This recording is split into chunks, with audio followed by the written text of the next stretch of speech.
नमस्कार दोस्तों, मैं मनीष कुमार भोज आप सभी का अपने यूट्यूब चैनल पहाड़ एजुकेशन में हार्दिक स्वागत करता हूं। दोस्तों, जैसे कि आप सभी को सर्वविदित है कि इस चैनल के माध्यम से सहायक अध्यापक एलटी और प्रवक्ता समवर्ग के अंतर्गत जो शिक्षण अभिरुचि टीचिंग एप्टीट्यूड से रिलेटेड जो प्रश्नावली पूछी जाती है, जो आयोग द्वारा जो विस्तृत रूप से जो पाठ्यक्रम होता है, उसी के आधार पर यहाँ पर हमने श्रृंखला प्रारंभ की हुई है। जैसे कि आप सभी को पता है कि कल जो श्रृंखला हमने देखी थी, जो टॉपिक हमने देखा था, वो देखा था आपका शिक्षण कौशल का अर्थ और उसके उद्देश्य की बात में हमने बात करी थी। तो हमने आपको ये बताया था कि शिक्षण विधियां तथा शिक्षण कौशल को कितने भागों में विभाजित किया गया है। तो इसको हमने 4 भागों में विभाजित किया गया है। ठीक है, 4 भागों में विभाजित किया गया है। तो इसके जो ये भाग है, हम इसके जो विधियों की अगर हम बात करें, देखिए उसके अगर हमने भाषा कौशल का अध्ययन करा, यहाँ पर अध्ययन सामग्री और विधियां किस प्रकार से होता है, अध्ययन कौशल क्या होता है, पाठ्यक्रम योजना क्या होती है, गद्य योजना क्या होती है, पद्य योजना क्या होती है, नाटक विधियां योजना क्या होती है, प्रश्नोत्तर विधियां क्या होती है, अनुवाद योजना क्या होती है। ये जो तमाम जो चीजें हैं, ये आपके अगर मैं बात करूं, ये शिक्षण को और बेहतरीन तरीके से किस प्रकार से शिक्षण कार्य बच्चों को जो अधिगमन की अगर हम बात करें, टीचिंग एप्टीट्यूड में जो ये चीजें जो महत्वपूर्ण होती है, ये बहुत ज्यादा महत्वपूर्ण। अगर बात करूं कि हमने जो 2 भागों में इसको विभाजित किया, 4 भागों में तो विभाजित किया। अगर हम कौशल विधि को अगर बात करें तो हमने इसको जो ये 4 भागों में विभाजित किया है, जिसमें भाषा अध्ययन कौशल या पाठ्यक्रम। तो हमने इनको भी, जैसे हमने भाषा को भी यहाँ पर 4 भागों में विभाजित किया है, जैसे कि आपने पूर्व में देखा। तो मैं इसलिए बता रहा हूँ जो आपको समझ में आ रहा है। देखिए, हमने भाषा कौशल को एक यहाँ पर जो विभाजित किया है, श्रवण के माध्यम से, भाषा के माध्यम से, पाठ के अनुसार और पाठन किस प्रकार से किया जाता है, उसको हमने देखा। अगर हम वहीं दूसरे पॉइंट की बात करें तो यहाँ पर हमने अध्ययन विधियां देखी थी, प्रस्तावना देखी थी, अनुवेक्षण देखा था। आज जो हमने कल जो पढ़ लिया था, हमने यहाँ पर तक हमने जो सेकंड पॉइंट था हमारा, अध्ययन विधियां और प्रस्तावना और अनुवेक्षण की अगर हमने बात करी थी। और आज हमारा जो पॉइंट है, हमारा श्यामपट्ट से संबंधित आज का हमारा जो टॉपिक रहने वाला, कि श्यामपट्ट के बाद हम देखेंगे प्रश्नोत्तरी विधियां किस प्रकार से होती है। देखिए दोस्तों, अगर मैं बात करूं जो श्यामपट्ट कौशल की अगर बात करें तो इसके अंतर्गत लेखन कौशल का विकास इसके अंतर्गत किया जाता है, कि बच्चे को आप किस प्रकार से पढ़ा रहे हैं। और जो लिखने की अगर विधि की बात करें तो इसमें लिखने की जो कौशलों का विभिन्न जो आयाम होते हैं, उन आयामों का यहाँ पर क्या होता है, विकास किया जाता है। श्यामपट्ट पर लिखे गए जो प्रश्न हों वो हमेशा स्पष्ट होने चाहिए। अगर आप कहोगे कि भैया मैंने स्पष्ट तौर पर नहीं लिखा, तो यहाँ पर मेरी कोशिश ये रहेगी कि तो स्पष्ट लिखने की कोशिश करूंगा। ठीक है, ये हमेशा क्या होता है, श्यामपट्ट जो हमारे ये बोर्ड है, जिसे आज हम वैसे अगर हिंदी भाषा कहें तो श्यामपट्ट, अगर आज की डेट की भाषा में कहें तो बोर्ड, और आजकल डिजिटल बोर्ड भी आ गए। तो श्यामपट्ट पर लिखे गए प्रश्न हमेशा क्या होने चाहिए, स्पष्ट होने चाहिए। और इन शब्दों का आकार ऐसा होना चाहिए कि प्रत्येक जो छात्र है उस छात्र को अच्छी तरह से दिखाई दे और समझ सके कि सर क्या लिख रहे हैं और क्या बताना चाह रहे हैं। वो तमाम चीजें आपके लिए बहुत ज्यादा महत्वपूर्ण यहाँ पर हो जाती हैं। ठीक है, और अगर हम बात करें दूसरा कि भैया जब हम श्यामपट्ट पे लिखते हैं तो कुछ प्रमुख जो प्रश्नों को दिखाने के लिए हम क्या करते हैं, जैसे हमने कोई, अगर मैं कहूँ कि इसमें जो मैंने तमाम चीजें आपको दिखा रखी, अगर मैं इसमें कुछ महत्वपूर्ण चीजें अगर आपको बताऊं तो यहाँ पर मैं इसको क्या कर दूंगा, अंडरलाइन कर दूंगा इस प्रकार से कि हाँ ये महत्वपूर्ण है। जिस प्रकार से आप किताबों का अध्ययन करते हैं तो किताबों में जो पॉइंट आपको जो लगता है कि ये टॉपिक बहुत ज्यादा महत्वपूर्ण है, तो आप उसको क्या है, हाईलाइटर से अंडरलाइन कर देते हो, कि आपको पता चलता है कि हाँ ये प्रश्न आपके एग्जाम में ये महत्वपूर्ण है और ये आ सकता है, तो आप ये करते हैं। तो जो टीचर है, तो टीचर अगर श्यामपट्ट में पढ़ा रहा है तो उसकी प्रमुख विशेषता ये होनी चाहिए, जब वो कोई प्रश्न आपके लिखा रहा है तो उसको क्या करना चाहिए, बच्चों को समझाने के लिए जो महत्वपूर्ण प्रश्न है उनको क्या करता जाए, वो अंडरलाइन करते हुए जाता रहे, जिससे कि बच्चा ये समझे कि हाँ ये प्रश्न कितना ज्यादा महत्वपूर्ण है और उसको स्पष्ट रूप में दिखना भी चाहिए। और अगर मैं बात करूं श्यामपट्ट पर लिखने का जो क्रम होता है ना, वो 45 कौन पर ही होता है। कभी क्वेश्चन पूछा जाता है आपको कि भैया जो श्यामपट्ट पर जो लिखा जाता है, ठीक है, जो श्यामपट्ट पर जो लिखा जाता है ना, वो कितने अंश के कौन पे बनता है। अगर कौन कितना बनता है, कभी क्वेश्चन बनता है तो आपको 45 अंश पर हमेशा क्या लिखा जाता है, श्यामपट्ट पर लिखा जाता है। 45 अंश के कौन पर हमें लिखना चाहिए, इतना हमेशा ध्यान रखना चाहिए। और हमेशा एक चीज और ध्यान रखना चाहिए, जो कठिन शब्द हैं, कठिन शब्दों के निवारण के लिए क्या होता है, श्यामपट्ट का प्रयोग किया जाता है। जो कठिन कठिन जो शब्द होते हैं, जैसे आपने अपने स्कूली शिक्षा के अंदर देखा होगा, जो आपके टीचर आपको पढ़ाते होंगे, जैसे कुछ मुहावरे लिखे जाते हैं, कुछ संधि विच्छेद किए जाते हैं, ठीक है, तो उनको महत्वपूर्ण तरीके से उनको क्या करें, अंडरलाइन कर दिया जाता है और उनको बड़े बड़े शब्दों में लिखे जाते हैं। तो इससे क्या होता है, उन चीजों का प्रयोग भी बड़ा आसानी तरीके से होना शुरू हो जाता है। ये आपको पता होना चाहिए, ठीक है। श्यामपट्ट में हमने क्या कहा, 45 आंसर पे ये होना चाहिए। और अगर मैं बात करूं बच्चों, तो इसमें जो कठिन शब्दों के निवारण के लिए हम क्या करते हैं, श्यामपट्ट का प्रयोग करते हैं, ये बता दें। और श्यामपट्ट लेखन को साफ करते समय हमेशा ऊपर से नीचे की तरफ करना चाहिए। अगर मैं कहूं कि अगर इसे इरेज कर रहा हूं, तो कभी क्वेश्चन ये बनता है, आप सोचोगे, बहुत से अभ्यर्थी सोचोगे तो ये तो बहुत ही ज्यादा सरल क्वेश्चन कर रहे हैं, जिसमें एग्जाम में ये क्वेश्चन आते हैं तो उसी समय सारी जो ये होशियारी होती है वो सारी निकल जाती है। तो स्पष्ट तौर पे इसे ध्यान से, जब भी हम ब्लैक बोर्ड पर लिखते हैं तो जो टीचर है, टीचर को हमेशा ये ध्यान रखना चाहिए, कभी भी नीचे से ऊपर की तरफ नहीं जाना चाहिए और ना ही इस प्रकार से उठाना चाहिए। हमेशा ऊपर से नीचे की तरफ आना चाहिए, ठीक है, ऊपर से हमेशा नीचे की तरफ आना चाहिए, ना कि नीचे से ऊपर की तरफ कभी भी नहीं जाना चाहिए। ये हमेशा ध्यान में रखना चाहिए। और मूल्यांकन और गृह कार्य को श्यामपट्ट पर आप क्या लिखना चाहिए, इस पर जब आप शिक्षक बन जाओगे, जब आप कक्ष में यदि जाओगे, जब छोटे छोटे बच्चे होते हैं तो आप उनको मौखिक रूप में लिखा नहीं सकते, क्योंकि वो बहुत सी गलतियां कर सकते हैं। कोई बच्चा लिख नहीं पाता है, बहुत कुछ बच्चों की ऐसी बौद्धिक क्षमता ऐसी होती है कि वो उन्हें लिखना नहीं आता है या उन शब्दों को समझ नहीं पाते हैं। तो आप जो चीज डिलीवर कर रहे हो, उस चीज वो बच्चे तक पहुंच पा रहा है, नहीं पहुंच पा रहा है, वो तमाम चीजें होती है। तो हमेशा ये ध्यान रखना चाहिए कि जब आप ब्लैक बोर्ड में लिख रहे हो बच्चे के लिए, तो साफ शुद्ध उसका प्रयोग करना चाहिए और बड़े बड़े शब्दों को थोड़ा सा उसका प्रयोग करना चाहिए। और मूल्यांकन कार्य हमेशा, जितना भी आप मूल्यांकन कार्य कर रहे हो, घर कार्य दे रहे हैं, तो हमेशा आप ब्लैक बोर्ड पर ही उसे दें। आप इस चीज को हमेशा अपना जहन पे हमेशा स्मरण रखें। और अगर मैं कहूं, अगर उसके बाद ये आता है ना, प्रश्नोत्तरी विधि की अगर बात करते हैं हम, आप बात करें किसकी, प्रश्नोत्तरी विधि। अब मैं भी अंडरलाइन कर रहा हूं क्योंकि महत्वपूर्ण है, हमने ये वाला पढ़ लिया, तो अब हम जो चौथे पॉइंट की जब तरफ बढ़ रहे हैं, ये प्रश्नोत्तरी विधियों के बारे में हम बात करें, तो ये क्या होता है, इसको भी थोड़ा सा समझ लेते हैं। देखिए, बच्चों से जो प्रश्न किए जाते हैं ना, तो वो किस प्रकार से उसका उत्तर देते हैं, वो किस तरीके से उसे बताते हैं। तो प्रश्न ऐसा होना चाहिए हमेशा जो विषय से संबंधित हो और सार्थक भी होना चाहिए उसको, और उसका प्रभाव हमेशा बच्चा क्या करे, स्पष्ट रूप में आपको दे, और शब्दों का जो चयन हो वो अच्छा हो। क्योंकि हमें जो हम शिक्षण कार्य करते हैं, जो अगर हम कहते हैं शिक्षण अधिगमन की अगर बात करते हैं, टीचिंग एप्टीट्यूड की जो बात करते हैं, तो टीचर को यही सिखाया जाता है। आप बीएड किया होगा, आप लोगों ने जो बीएड में आप प्रशिक्षण लिया होगा, आजकल जो द्विवर्षीय बीएड होता है तो उसमें काफी ज्यादा शिक्षण कार्य कराया जाता है। जो एक वर्षीय बीएड का कार्य होता है उसमें उतना नहीं किया जाता है। तो अगर मैं बात कहूं, जो 2 वर्षीय जो बीएड कर रहा है, जो 1 वर्षीय बीएड कर रहा है, तो उनमें बहुत ज्यादा धरती आसमान का फर्क है। क्योंकि जो द्विवर्षीय जो बीएड जो बच्चा कर रहा है, वो 6 महीने आपके क्या करता है, विद्यालय में शिक्षण कार्य वो संपन्न कराता है। और जो 1 साल का जो बीएड करता है, उसे जो 1 हफ्ता 2 हफ्ते का जो ट्रेनिंग वो मिलता है, वो उतना सार्थक नहीं होता है, जो कि 2 साल का होता है। अनुमान हमें यही सिखाया जाता है कि भैया जो प्रश्न हम बच्चों से पूछ रहे हैं, हमेशा उसका भाव स्पर्श होना चाहिए और शब्दों का चयन भी शानदार होना चाहिए, क्योंकि उसी से बच्चे का बौद्धिक विकास और उसका चौमुखी विकास यहीं से होता है, यह याद रखिएगा। अगर मैं बात करूं, प्रश्नों का स्तर ऐसा होना चाहिए, समान एक स्तर का होना चाहिए। ये नहीं कि भैया बहुत अधिक क्वेश्चन कर लिया आपने, उसके लेवल से भी ऊपर कर दिया, ये नहीं होना चाहिए। प्रश्न का स्तर हमेशा छात्र के स्तर के समान ही होना चाहिए, हमेशा छात्र के समान उसका क्या रखना चाहिए, आपका स्तर रखना चाहिए, इतना ध्यान रखिए। अब मैं बात करूं कि प्रभाव, ये एक शब्द आता है प्रवाह विधियां, प्रभाव विधियों की अगर हम बात करें तो ये क्या होती है, इसको भी थोड़ा सा समझ लीजिए।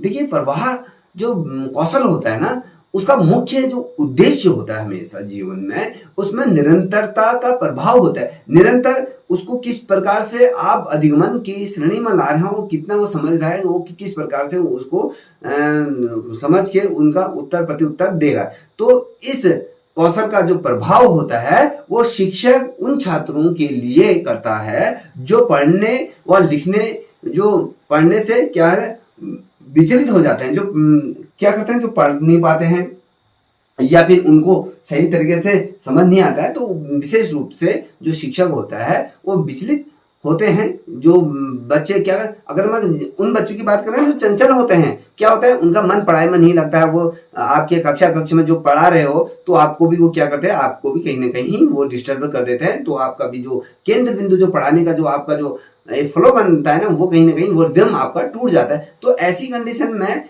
जो प्रभाव शिक्षक उन छात्रों के लिए करता है जो छात्र क्या होता है आपके चंचल होते हैं, चंचल प्रवृत्ति के होते हैं, तो उन बच्चों के लिए ये प्रवाह विधि का क्या करते हैं, प्रयोग करता है। कौन करता है, शिक्षक ये करता है, याद रखिएगा शिक्षक द्वारा ये प्रवाह विधि का प्रयोग किया जाता है और उनसे प्रश्न करके उनको प्रोत्साहन करता है और उनका जो मनोबल होता है उनके मनोबल का बढ़ाने का प्रयोग करता है। और इस कौशल के अंतर्गत अगर मैं बात करूं तो ये तमाम चीजें आ जाती हैं। और देखिए उनमें क्या होता है, जो पुनर्बलन, जो उनका जो पूर्व जो ज्ञान होता है उसको मौखिक तौर पे अगर कहूँ या लिखित तौर पे कहूँ तो उसमें सकारात्मकता और नकारात्मकता दोनों आ सकती हैं, ये आपको पता होना चाहिए। अब हमने कहा कि पूर्व में जो पूर्व बलन होता है, जो पूर्व में जो ज्ञान का होता है उसमें क्या होता है, मौखिकता है या कहीं हम उसमें जो लिखित होता है या उसमें सकारात्मकता होती या नकारात्मक, कुछ भी उसके अंदर आ जा सकती हैं, ये आपको ध्यान में रखना होगा क्योंकि ये चीज अपनी लाइफ में बहुत ज्यादा महत्वपूर्ण अपना स्टैंड बहुत रखता है। अगर मैं बात करूं, अब ये वाला तो पोर्शन हमने देख लिया है तो इसको इरेज कर देते हैं, ठीक है। अभी हमने चौथा पॉइंट अभी नहीं देखा, उसको देखेंगे। दूसरा पॉइंट हम देख चुके हैं।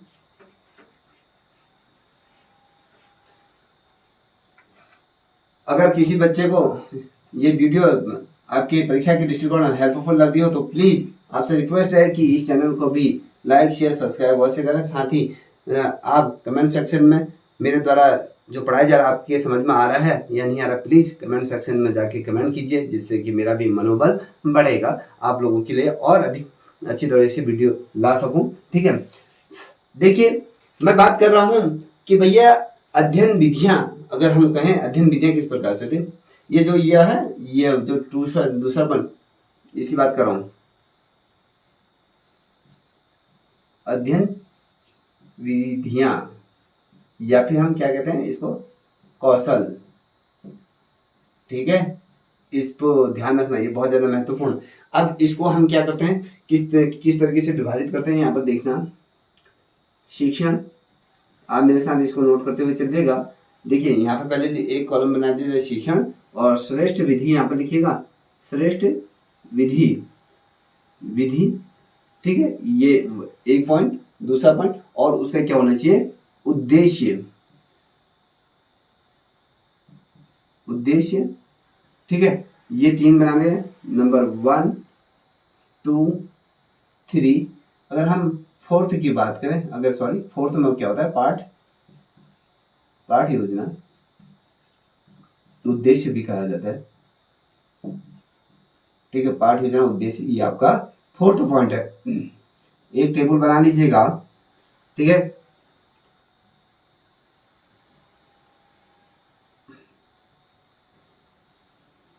अब मैं जैसे जैसे आपको बताता रहूंगा आप उसको लिखते हुए चलिएगा, ठीक है। ये आप बना लीजिएगा कि पाठ योजना का उद्देश्य और उसका प्रमुख उद्देश्य क्या होना चाहिए, तो ये बना लीजिए। तो अब अगर मैं बात करूं, पहले हम बात करेंगे कि शिक्षण की बात करें तो शिक्षण, फिर श्रेष्ठ विधि, फिर उद्देश्य, फिर पाठ योजना। अब क्या होता है, व्याकरण शिक्षण होता है। देखिए यहाँ पर व्याकरण शिक्षण में यहाँ पर लिख दूं, यहाँ पर लिख देता हूं। देखिए व्याकरण शिक्षण, यहाँ पर लिख लीजिए आप व्याकरण शिक्षण। मैं अभी समझाऊंगा। आगमन, आगमन और निगमन विधियां होती हैं व्याकरण के अंतर्गत। और भाषा के उद्देश्य क्या होता है, भाषा ज्ञान होता है, ठीक है। और इसका जो उद्देश्य होता है, प्रस्तुतिकरण किस प्रकार से होता है, ये आपको पता होना चाहिए। अब बात करें पद्य शिक्षण के अंतर्गत क्या चीजें आएंगी। देखिए पद्य शिक्षण की बात करते हैं, जो खंडन पन होता है ना उनमें, जो खंडन किए जाते हैं, जो अलग अलग खंड होते हैं ना, उनका इसमें आ जाता है। और इसमें क्या होता है, ग्रहण करना किस प्रकार से उसको आप ग्रहण कर रहे हैं। और आदर्श वाचन होता है, ठीक है, आदर्श वाचन होता है। और पद्य हो गया। अब यहाँ पर गद्य शिक्षण आ जाएगा, ठीक है। गद्य शिक्षण के अंतर्गत आप देखोगे यहाँ पर व्याख्यान विधि, ठीक है। व्याख्यान विधि की बात यहाँ पर रसानुभूति ये आ जाएगा। और इसके बाद आ जाता है साफ स्वर, यहाँ पर आ जाएगा। तो ये आपको पता होना चाहिए। अब देखिए, अगर मैं बात करूं, जो ये मैं आपको बता रहा हूं, इसमें जो पहला जो मैंने कहा कि भैया आपका व्याकरण विधि किस प्रकार से होनी चाहिए, उसमें आगमन और निगमन जो आता है, और उसका जो उद्देश्य होता है वो आपका क्या आता है, ज्ञान, भाषा का ज्ञान, किस प्रकार से आपका भाषा का ज्ञान होता है। और पाठ योजना के अंतर्गत आप क्या करते हो, उसको किस प्रकार से प्रस्तुतिकरण करते हो। और पद्य की अगर मैं बात करूं तो पद्य के अंतर्गत जो खंड अध्याय होते हैं ना, उनकी जो विधियां होती हैं, उसमें आपका क्या होता है, उसको ग्रहण कैसे करना है, उद्देश्य के अंतर्गत आ जाता है कि ग्रहण किस प्रकार से किया जाता है। और आदर्श उद्देश्य क्या होता है, उसका आदर्श वाक्य होता है। वैसे नाटक शिक्षण की अगर बात करें तो नाटक शिक्षण के अंतर्गत आपका अभिनय, आपका संवाद किस प्रकार, जैसे आपने रामलीला देखी होगी, रामलीला में क्या होता है, जो नाटक, एक तरफ से उसको देख लीजिए, नाटक शिक्षण के अंतर्गत देख लीजिए, जो नाटक करता है वो अभिनय किस प्रकार से करता है, वो संवाद किस प्रकार से करता है। और उसका जो उद्देश्य होता है ना, वो संस्कार पर आधारित होता है कि उसके संस्कार किस प्रकार से झलक रहे हैं, किस प्रकार से वो अपने आप को प्रस्तुत कर रहा है। तो उसका बोली, उसकी आचरण में वो तमाम चीजें आता है। और यहाँ पर क्या होता है, अगर मैं बात करूं तो उसका जो पाठन उद्देश्य की अगर हम बात करें तो यहाँ पर उसका क्या जाता है, यहाँ पर कि अभिनय करना, किस प्रकार से अभिनय कर रहा है। देखिए, अनुवाद शिक्षण भी होता है। अनुवाद शिक्षण की अगर हम बात करें तो वो द्विभाषी होता है, और द्विभाषी ज्ञान भी इसके अंतर्गत आता है, वो तमाम चीजें इसके अंतर्गत आ जाती है। अब मैं थोड़ा सा आपको एक चीज बताना चाहूंगा, तो यहाँ पर जो गद्य विधियां हैं उन पर थोड़ा सा ध्यान दूंगा। यहाँ पर थोड़ा ध्यान दीजिए, गद्य विद्या क्या होती है, गद्य विद्या शिक्षण के अंतर्गत, ठीक है, गद्य विद्या शिक्षण के अंतर्गत, इसको ध्यान में रखिएगा। इसके अंतर्गत अगर हम बात करें तो ये क्या होती हैं, देखिए इसमें क्या होता है, जो गद्य शिक्षण की विधियों की अगर मैं बात कर रहा हूं तो उसमें क्या होता है, शिक्षक केंद्रीय विधियां होती हैं और बालक केंद्रीय विधि होता है। देखिए यहाँ पर एक देख लेते हैं, शिक्षक केंद्रीय ये विधियां होती हैं, और अगर पहला दूसरे की अगर हम बात करें तो यहाँ पर क्या होगा, आपका बालक शिक्षण केंद्रीय विधियां ये आ जाता है, ठीक है। अब ये क्या है, अभी थोड़ा इसको समझिए। मैं इसको दो भागों में विभाजित, कभी क्वेश्चन पूछा जाता है गद्य शिक्षण विधियों को कितने भागों में विभाजित किया गया है, तो आपको पता होना चाहिए गद्य शिक्षण विधि को दो भागों में विभाजित किया। तो एक तो शिक्षक केंद्रीय विधि होती है, दूसरा आपका बालक शिक्षण विधि केंद्रीय ये होता है, ये आपको पता। अब मैं बात करूंगा, आप इसे नोट करते हुए चलिएगा, बहुत ज्यादा महत्वपूर्ण है। अब देखिए, पहले आप जो नोट करोगे उसको नोट से बनाते हुए चलिए।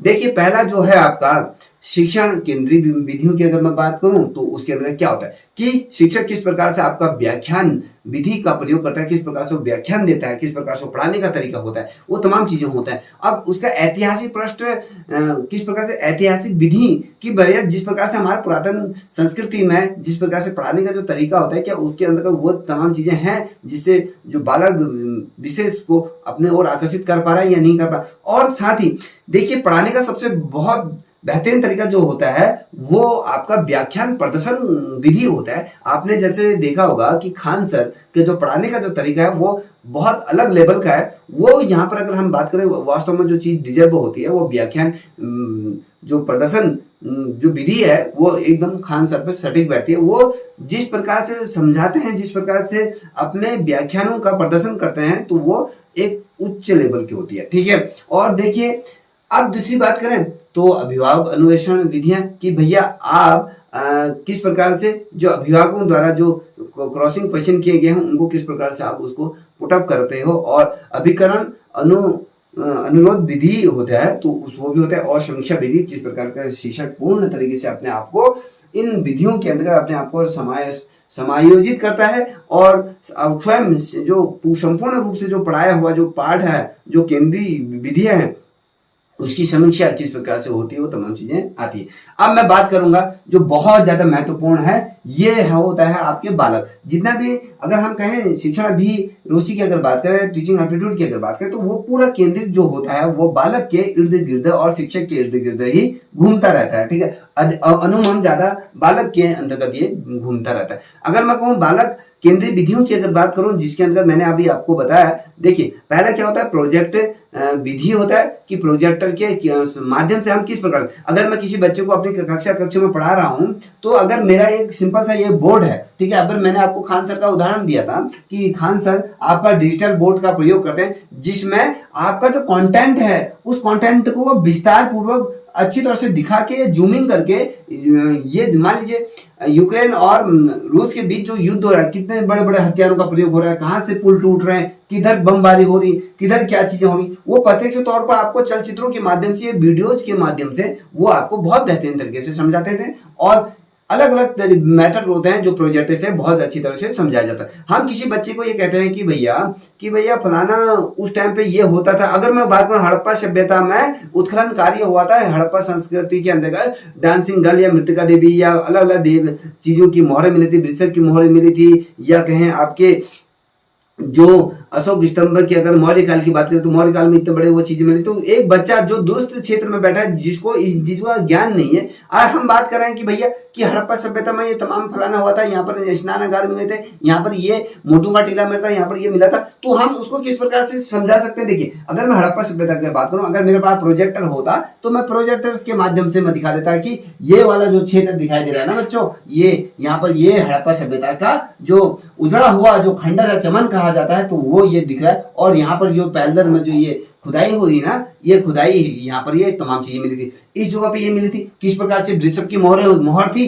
तो उस मोहर को हम जो बच्चे के सामने प्रोजेक्टर के माध्यम से दर्शा देते, और किस प्रकार से उसमें जो रुपया था, जिस प्रकार से वहां पर मिट्टी के बर्तनों का प्रयोग किया गया था, आग में तपाए हुए जो आपके ईंटें थे उनका प्रयोग हुआ था, वो जो तमाम जो चीजें थी, हम कहीं ना कहीं उसको प्रोजेक्टर के माध्यम से बच्चे को और शानदार तरीके से हम पढ़ाने का क्या करते हैं, प्रयास करते हैं। और चर्चा विधि हमेशा, अगर आपके पास ये नहीं है, अगर कक्ष में अगर आप जाते हैं, तो हमेशा याद रखिएगा कि चर्चा जो बालक होता है उसका चौमुखी विकास करने में बहुत ज्यादा सहायक होता है। उसका जो चर्चा करने से बच्चे का जो आत्म जो झिझकता है ना, बच्चा जो आगे आने से बोलने से झिझकता है, तो उसके अंदर का वो जो हेजिटेशन जो होती है वो कम से कम इससे दूर होती है। क्यों? वो आपसे डरे ना, वो आपसे खुल के आपके सामने आए कि भैया आपसे क्रॉस क्वेश्चन भी कर सकता है कि सर, अगर आपका जो व्यवहार हमेशा स्टिक नहीं रहना चाहिए कि जिस प्रकार से कक्ष है, आपको अपने नेचर में भी उस प्रकार का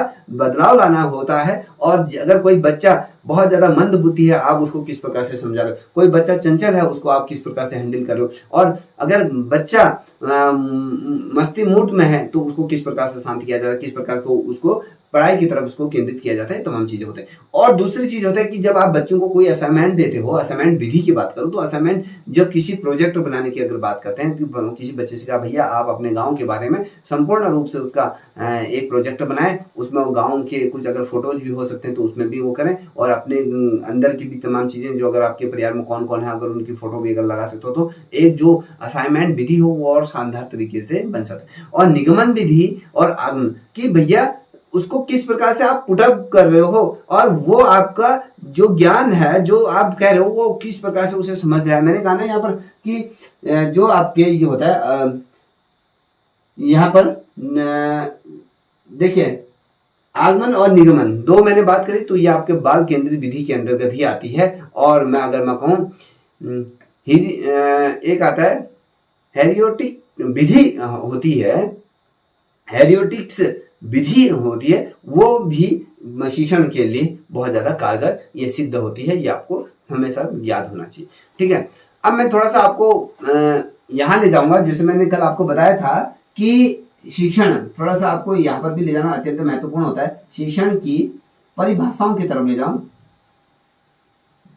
परिभाषाओं की ओर ले जा रहा हूँ, कौन कौन सी महत्वपूर्ण होती, कभी यहीं से भी क्वेश्चन बनते हैं तो उसको ध्यान रखिए। देखिए मैंने कल आपसे एक क्वेश्चन करा था कि डॉक्टर माथुर के अनुसार क्या कहा गया था। ये आपको हमेशा ज्ञात होना चाहिए कि भैया डॉक्टर माथुर क्या कह रहे हैं, किन चीजों पर वो सर्वाधिक जोर दे रहे हैं, तो ये आपको पता होना। देखिए डॉक्टर माथुर के आधार पर, जैसे मैंने कल बताया था कि शिक्षण का अर्थ होता है विद्यार्थियों को ऐसा वातावरण प्रदान करना जिससे विद्यार्थी अपनी अवस्था और प्रकृति के अनुरूप समस्याओं को हल करने में उसमें सक्षम हो सके और वह स्वयं योजना बना सके और शैक्षिक सामग्री इकट्ठा कर सकता है और सुनियोजित रूप से उसको प्रयोग किया जा सकता है और अपने लक्ष्य को प्राप्त करने के लिए वो क्या होता है, क्रमबद्ध होता है। और मैंने रायंस के आधार पर भी बोला कि भैया दूसरों को सिखाने के लिए जो दिशा निर्देश दिए जाते हैं तथा और अन्य जो प्रकार के जो निर्देश दिए जाते हैं वो क्या होता है, शिक्षण विधि का ही एक स्वरूप होता है। और योगम, मैंने योगम विधि भी कहा था, जिसके रिसेप्शन जो है योगन और रिसेप्शन ये है, आप देख लीजिए इसका उच्चारण अगर सही नहीं हो रहा तो उसको आप बुक में देख सकते हैं। तो क्या होता है उसमें शिक्षण वह साधन है, कहते हैं वो शिक्षण वह साधन है जिसके द्वारा समूहों के अनुभवी सदस्य क्या करते हैं, एक दूसरे सदस्यों को उसमें अपने जो आपसी जो ज्ञान है उसका आदान प्रदान ये करता है, ये आपको पता होना चाहिए। ठीक है, अब जैसे मैं जेम्स थाइन की बात करूं तो वो क्या कहते हैं, शिक्षण समस्त शिक्षण का अर्थ सीखने में वृद्धि करना होता है। हम जब भी बात करते हैं तो हमेशा क्या होता है, शिक्षण के अंतर्गत हम किस प्रकार से अध्ययन कर रहे हैं, किन चीजों का उसमें तमाम चीजों का प्रयोग कर रहे हैं, तो वो आती है। अब अगर मैं बात करूं यहाँ पर दूसरा, हाँ अब जो हम बात करेंगे वो करेंगे आपके ये जो व्याकरण विधि है ना, इस पे हम फोकस रखेंगे। अब व्याकरण विधि या कहें या व्याख्यान विधि, ठीक है। अब यहाँ पर इसको थोड़ा सा ड्रॉप करता हूँ, थोड़ा सा पहले और कुछ समझाता हूँ। देखिए जो व्याख्यान विधि होती है, अब व्याख्यान विधि, इस विधि के अंतर्गत क्या होता है, शिक्षक केवल व्याख्यान देता है और बालक क्या करते हैं, उनको हमेशा सुनते हैं और कुछ समय के लिए छात्र सक्रिय रहते हैं लेकिन बाद में निष्क्रिय हो जाते हैं, ये आपको पता है। इस तरह के जो प्रयोग होते हैं या इस तरह की जो विधि होती है उसको शिक्षक का केंद्रीय होना बहुत अनिवार्य होता है। और इस प्रकार से अनेक अलग अलग जो मैं बात करूं, ये अलग अलग जो आपके विद्वान हुए उन्होंने अपने अपने तर्क इसमें दिए हैं। और कभी क्वेश्चन पूछा जाता है कि जो ऐतिहासिक विधियां क्या होती, मैंने आपको बता देता हूँ, थोड़ा सा विस्तार से समझाता था कि ऐतिहासिक विधि क्या होती है। इस विधि के अंदर क्या होता है, शिक्षक पढ़ाते समय आपस में जो वस्तुओं को हमेशा जोड़ता है और इस विधि के जो, अगर मैं कहूँ इस विधि को किसके द्वारा अप्लाई किया गया था, ये विधि किसके द्वारा प्रयुक्त किया गया था, कौन सा विद्वान थे, बुनर ये थे, इनके द्वारा ये कहा गया था। और व्याख्यान जो प्रदर्शन विधि क्या होता है ये भी थोड़ा सा समझिए। और इस विधि में क्या होता है, बालक और शिक्षक क्या होते हैं, दोनों इसमें क्या होता है, सक्रिय हमेशा ये रहते हैं। और दोनों जब सक्रिय होते हैं जिससे कि छात्र में जो जितने समस्याएं हैं, जो समस्याएं हैं उनको दूर करने के लिए हमेशा ये क्या करता है, शिक्षा इसमें कार्यरत होता है। ठीक है, और अभिकर्मक जो अनुदेशन विधि होती है तो इसमें ये जो कहा गया, ये रिस्कन द्वारा ये प्रयोग कहा गया है। इसमें क्या होता है, पाठ्यक्रम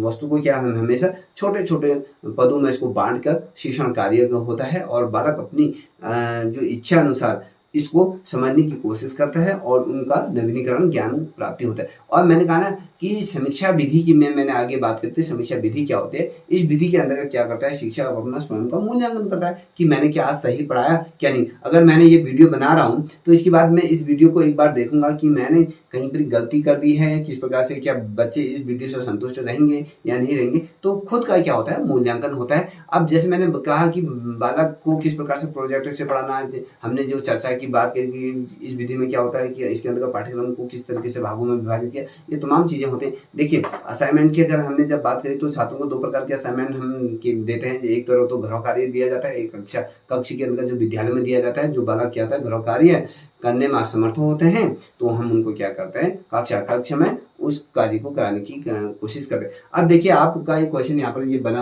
यहाँ पर ये होगा, देख मैंने कहा कि आगमन, ठीक है, पहला।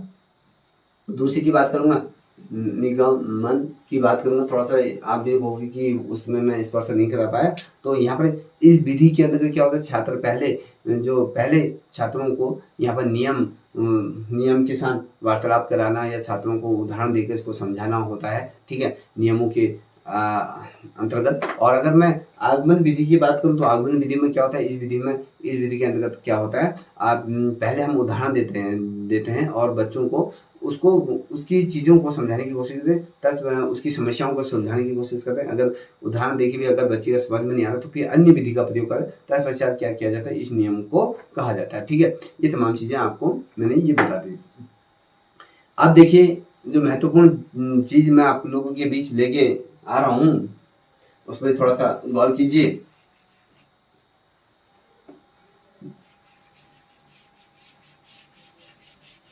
इतना आप लोगों को समझ में आ गया हो तो नोट्स बनाते हुए चलिएगा। अब बहुत से बच्चे कह रहे होंगे कि भैया सर यहाँ पर ऑनलाइन आ जाइए, तो मैं ऑनलाइन जल्दी ही आऊँगा, क्योंकि मैंने अभी अपना जो मेरा वेब कैम था वो अभी थोड़ा सा खराब हो गया है, तो नया वेब कैम मंगा के है, तो उसके बाद हम फिर नियमित रूप से आपके क्या करेंगे, गूगल मीट के माध्यम से यहाँ पर क्लासेस प्रारंभ करेंगे। और तब तक के लिए ये वीडियोज के माध्यम से हम आपको क्या पढ़ा रहा हूँ, इसको समझाने की कोशिश कर रहा हूँ। ठीक है, ये ध्यान में रखिएगा।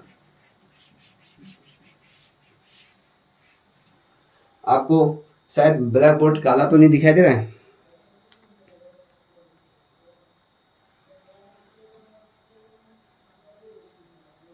अब देखिए, यहां पर देखेंगे कि वर्तमान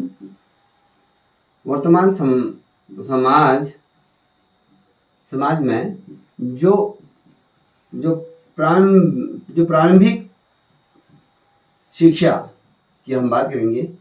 ठीक है, ये हमारा क्या है, टॉपिक है सेकंड, कि वर्तमान समय में प्रारंभिक शिक्षा की अगर हम बात करें तो उसको अगर हम पहले पॉइंट को अगर देखें तो इसमें होता है शिक्षा, मैं पॉइंट लिख देता हूं फिर उसको समझाऊंगा। शिक्षा की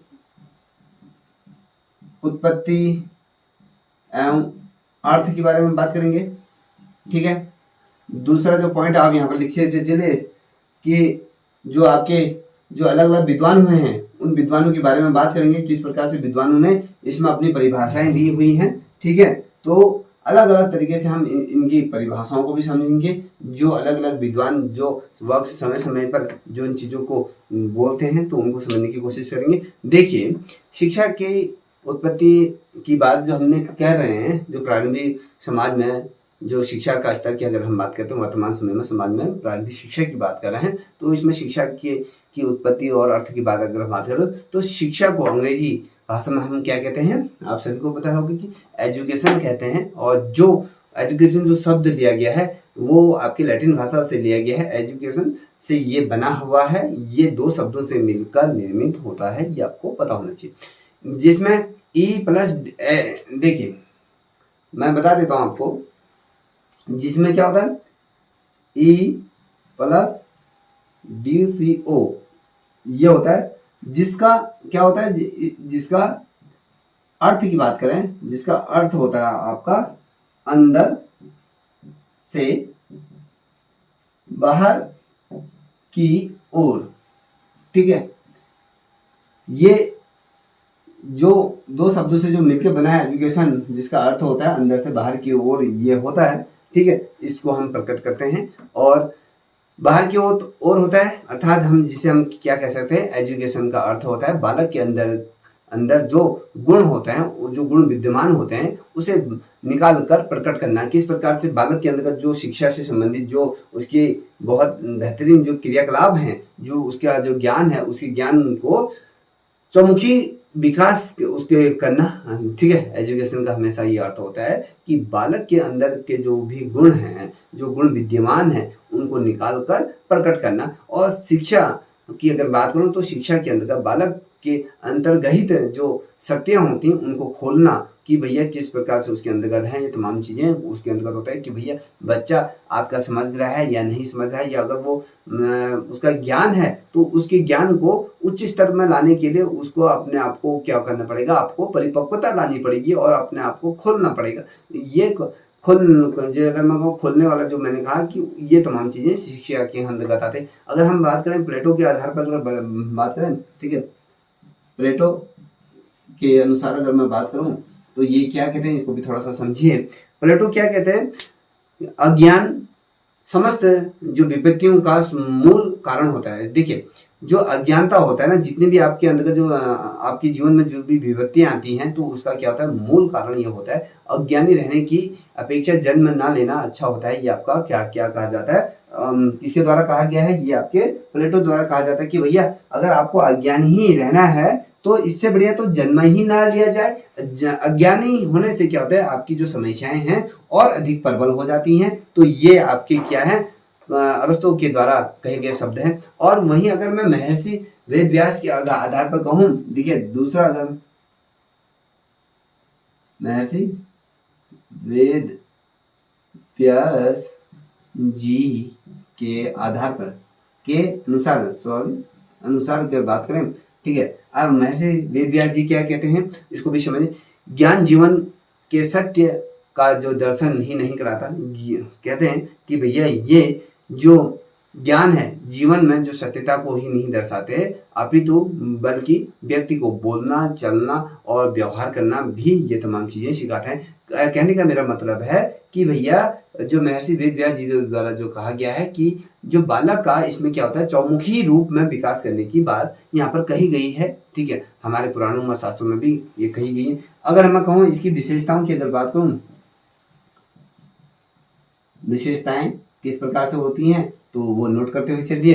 देखिए विशेषताएं, शिक्षक के द्वारा बालक की आंतरिक जो शक्तियां होती हैं उसका विकास करना होता है। शिक्षक द्वारा जो शिक्षा के द्वारा, ठीक है, सॉरी यहाँ पर शिक्षक की जगह पे ठीक है, शिक्षक क्या करता है, आपके बच्चे का चौमुखी विकास ही करता है। वो किसके माध्यम से कर पाता है, शिक्षा के द्वारा ही बालक का क्या होता है, आंतरिक और बाहरी शक्तियों का क्या होता है, यहाँ पर विकास होता है। और शिक्षा के द्वारा ही अगर मैं बात करूँ, बालक प्रभावी जीवन की तैयारी कर सकता है। अपने आगे की जो जीवन को किस प्रकार से सुखद बनाना है, अपने जो एम को जो अचीव करता है, वो आपके शिक्षा के बिना वो चीज़ संभव नहीं होता, वो शिक्षा के ही द्वारा उस चीज़ को करता है। और शिक्षा के ही द्वारा बालक में क्या होता है, नैतिक जीवन का विकास होता है, बौद्धिक विकास होता है, यह समाज का अंदरूनी ज्ञान होता है। तमाम चीज़ें उसको चौमुखी तौर पर उसको अगर कहूँ तो उसका विकास करने में शिक्षा बहुत ज़्यादा महत्वपूर्ण ये अपना रोल निभाती है। और शिक्षा के द्वारा ही बालक में मानवीकरण का विकास होता है, किस प्रकार से मानवकरण होता है,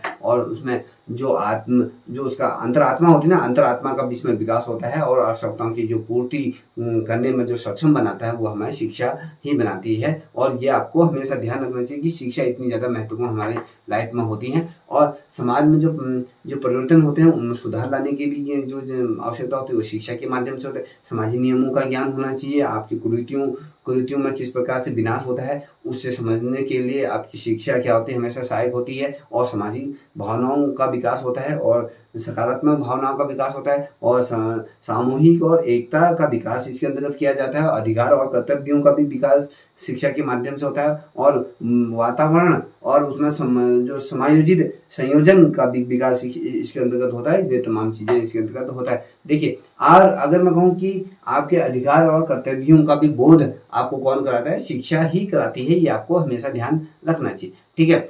ये इसलिए महत्वपूर्ण है कि आपके जीवन में हमेशा शिक्षा एक जिस प्रकार से जीवन पर्यंत, जिस प्रकार से हवा का वेग और पानी का जो प्रयोग हम करते हैं उसी प्रकार से शिक्षा का भी हम निरंतर जीवन पर्यंत हम उसका प्रयोग करते हुए जाते हैं। शिक्षा के अगर मैं प्रमुख उद्देश्यों की अगर बात करूं भैया, शिक्षा से हमारा चरित्र का विकास होता है, चरित्र का निर्माण होता है। शिक्षा से शारीरिक विकास होता है, शारीरिक विकास उससे संभव होता है क्योंकि शिक्षा के बिना व्यक्ति ही नहीं समझा जाता है और उसे एक जानवर के समान समझा जाता है। तो इससे आगे का हम कल आपसे डिस्कस करेंगे क्योंकि वीडियो बहुत ज़्यादा लेंथी हो जाएगी। तो यदि आपको ये वीडियो पसंद आए तो प्लीज़ चैनल को लाइक शेयर सब्सक्राइब अवश्य करें। तब तक अपने दोस्तों के साथ करें। तब तक इतना ही। जय हिंद, जय भारत, जय उत्तराखंड।